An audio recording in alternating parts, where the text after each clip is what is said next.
Okay ah. Ang ganda. Mapagkakatiwalaan ka talaga, Sandro.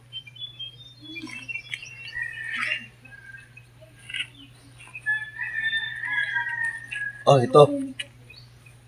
Abot. Ang dami naman yata nito, Kulimon.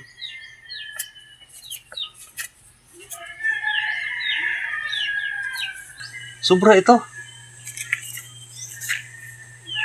Okay na yan. Sige na. Okay na yan. Salamat ah. Salamat naman. May pambili na ako ng bigas. Walang anuman. Sige. Uwi na ako.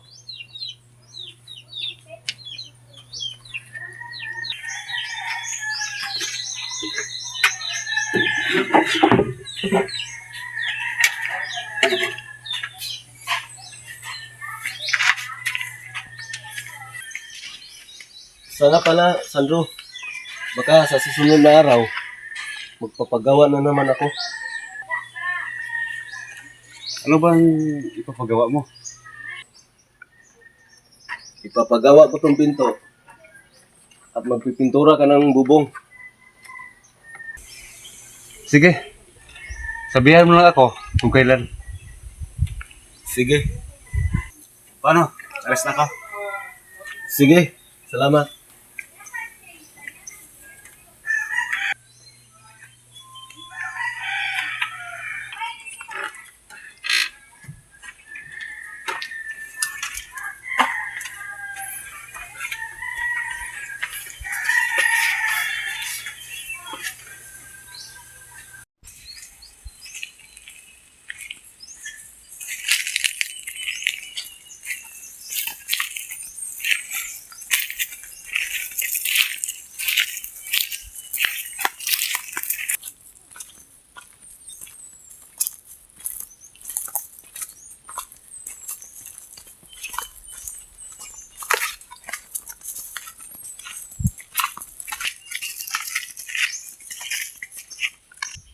Si Maribel yun ah.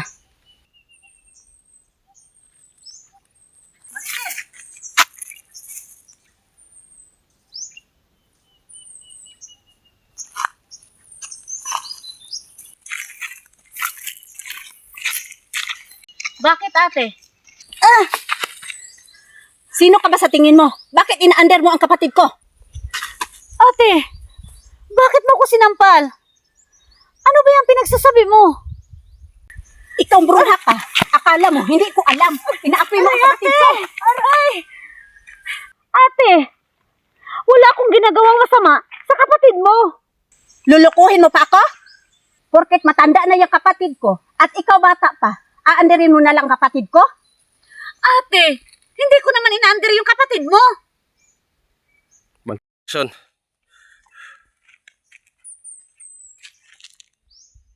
Tagan. Sumasagot ka na? Aray! Aray! Aray!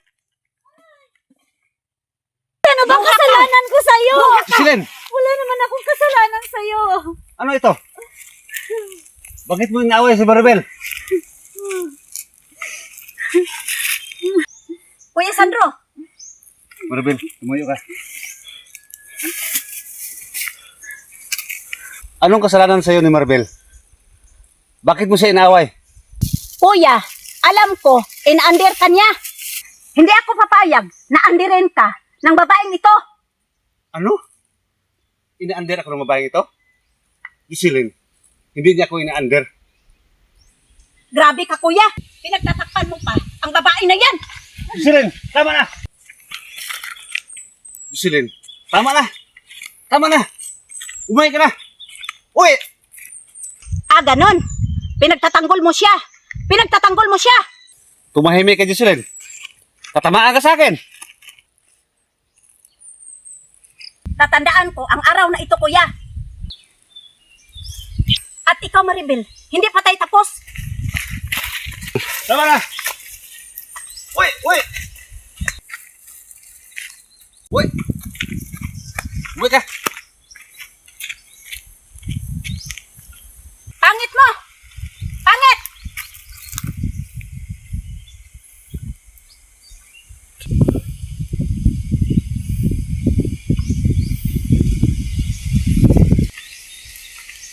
Maribel, okay ka lang ba? May masakit ba sa'yo? Maribel, pagpasensyahin mo lang si Jocelyn. Ganyan talaga yan. Palaaway. Sandro, wala naman akong kasalanan sa kanya. Bakit niya ako inaway? Hindi ka mo rin alam. Hayaan mo na. Tara na, muna tayo.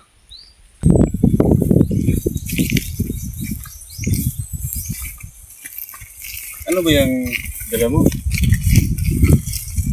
Pagkain mo sana. Ah, ang ibig mong sabihin, maghahatid ka sana ng pagkain sa akin.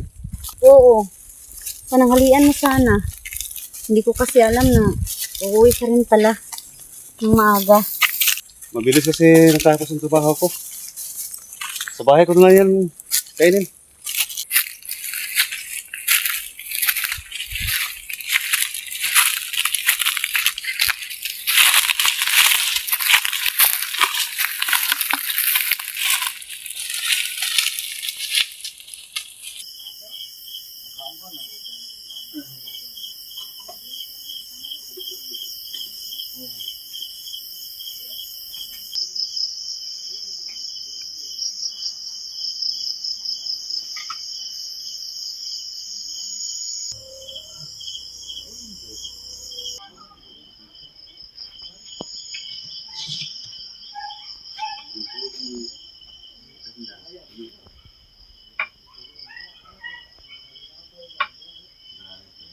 Rosalinda,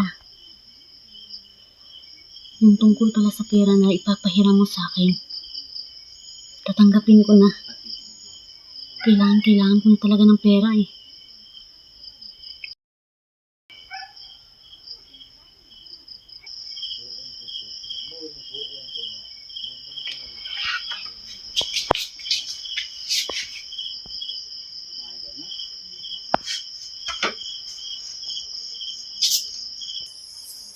Kailan mo ipapadala? Gcash mo na lang para madali. Maribel?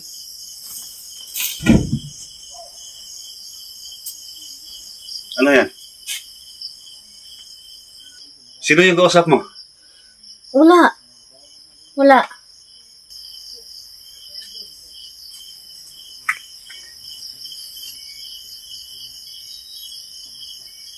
Rosalinda?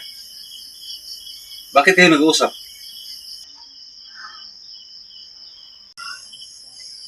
Rosalinda?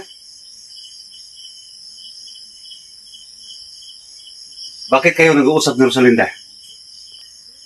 Ano ang pinag-uusapan ninyo? Wala. Bawal bang mag-usap kami? Magkaibigan kami, di ba? Maribel, alam kong may inilihing ka sa akin. Alam kong iniinganyo ka ni Rosalinda para mag-live. Alam mo, Sandro, ang layo ng iniisip mo. Hindi ako iniinganyo ni Rosalinda. Tinutulungan niya pa nga ako eh, para magkapera. Magkapira? Magkapira? Galing sa masamang paraan? Hindi masama ang ginagawa ni Rosalinda. Paano maging masama ang pagla-live? Hindi ka naman nanakaw. Pero nanuloko siya ng tao. Paano nagiloko ang mga tao? Dahil gumagamit sila ng mga matatamis na salita para makuha nila ang loob ng partner para magkapira sila. Ano? Paano mo yan nasabi? Paano ko nasabi? Yung asawa ni Pito, tingnan mo. 3 partner ay naging siyuta niya ng sabay-sabay para lang magkapira. Anong gusto mong itawa ko dyan? Di ba panuloko yan? 3 partner ang hinihingan niya ng pera. Ngayon, tingnan mo. Nakabili ng motor. Nakapagpatayo ng magandang bahay. Pero galing sa masama. Bakit natin sila pakikialaman? Sandro, sa bawat pamumuhay, may iba't ibang diskarte. Diskarte nila yan. Huwag natin silang pakialaman. Diskarte nila yan para mabuhay. Tingnan mo si Pito. Hindi na nagtatrabaho sa bukid. Nagkakape. Nakahilata. At wala nang problema sa buhay. Katulad ng kaibigan ko, si Rosalinda. Di ba, alam mo kung gaano siya kahirap noon? Tingnan mo ngayon. May magandang bahay. may magagandang sasakyan at may magandang buhay. Maribel, mas natiisin ko pang kumain ng kamuti araw-araw kaysa kumain sa pagkain na galing sa masama. Hindi ko kaya, Sandro. May ambisyon ako.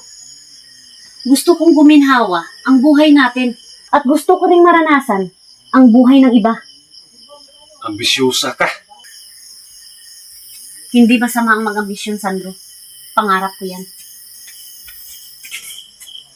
Siguraduhin mo lang ang ambisyon mo na hindi masira ang pamilya natin. Tama na, Sandro. Ayoko nang makipagtalo sa'yo.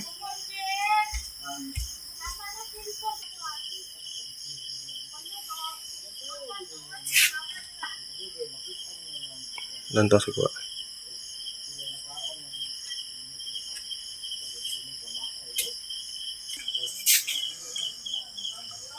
Kaya kitang iwan, Sandro. Basta ikakaginawa ng buhay ko.